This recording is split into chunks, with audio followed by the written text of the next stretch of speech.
We're hearing an awful lot these days about the dangers of misinformation. Misinformation on the internet, misinformation on social media.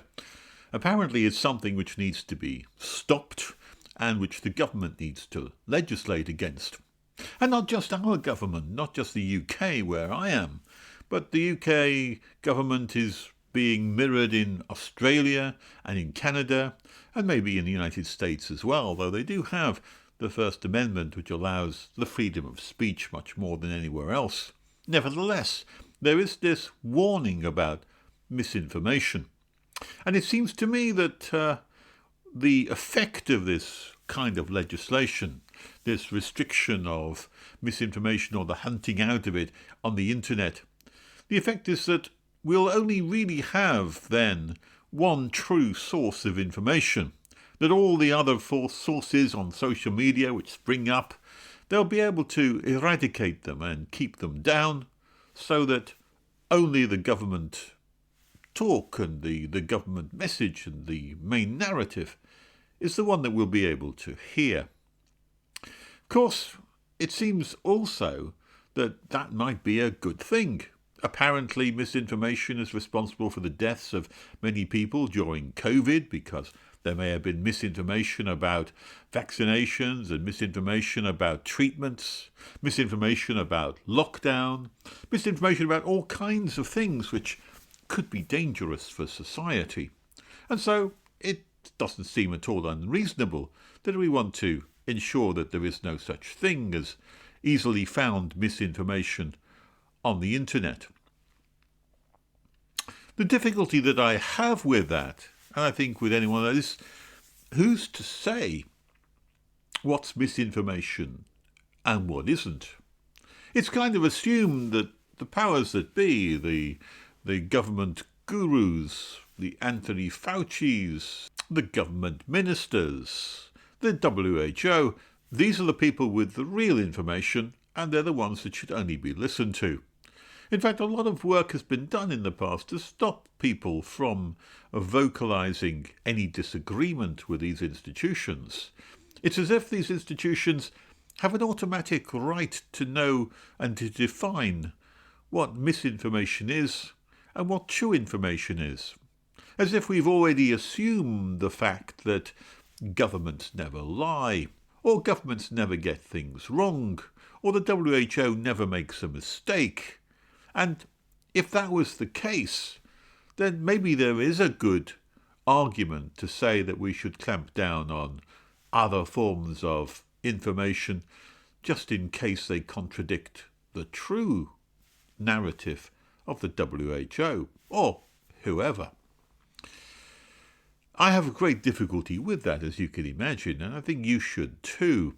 And the reason for that is that if you were to imagine, for example, in a case of a law court where you have two sides, one side opposing another side in a case of law, and when someone's maybe being prosecuted and being brought before a jury, then you never say to the defendant, "I'm sorry, we're not allowing you to speak because what you might be producing is misinformation." On the contrary, we allow both sides to have an open microphone, if you like. Both sides can say what they like. The prosecution can say whatever it wants and make its case as strongly as it can. And the defence, on the other hand, can make its case as strongly as it can as well, so that we can then hear both sides of an issue. You don't close down one side by assuming automatically that we have the truth and you don't. Any kind of trial that was run that kind of way, we'd say was purely a show trial and was the product of some kind of totalitarian government.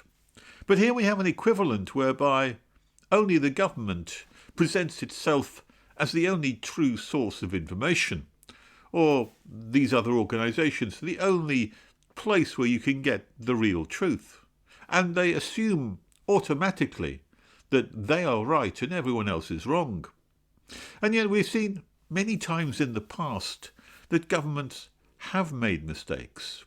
Governments have been misleading. And whether that's been about the weapons of mass destruction from Iraq, whether that's been about misinformation on many other levels, misinformation about the Hunter Biden laptop, there's been misinformation about Russian collusion with Donald Trump.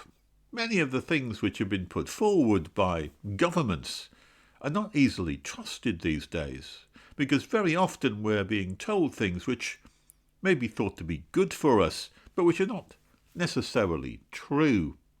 And very often you'll find the case that yesterday's misinformation has become today's truth and something you can depend upon.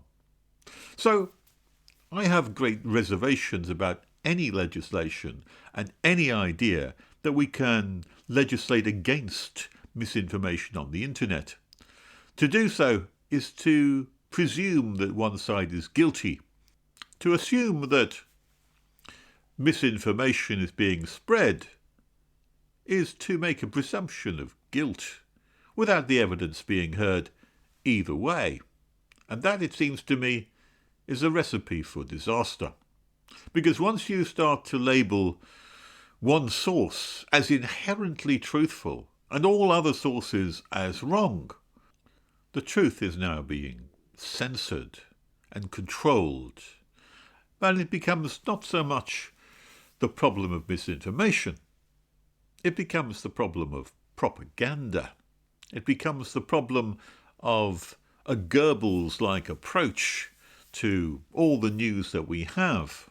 The right to hear both sides of the argument is taken away from us, so that we can only ever hear the one side. We've seen the dangers of that already with Twitter and the way in which Elon Musk has made available the fact that much of the actions of Twitter censors has been directed against one political party for political purposes, so that only one side of the argument is only ever heard. So here we have then the danger of coming into a world in which truth is controlled by a Ministry of Truth, the equivalent of Orwell's 1984. We're not that far away from 1984 in terms of the Ministry of Truth if we go down the route of banning what we call misinformation. Misinformation which is only labelled that by the side that doesn't want you to hear it. And when we're in that kind of a world, then we'll never ever know what the truth really is.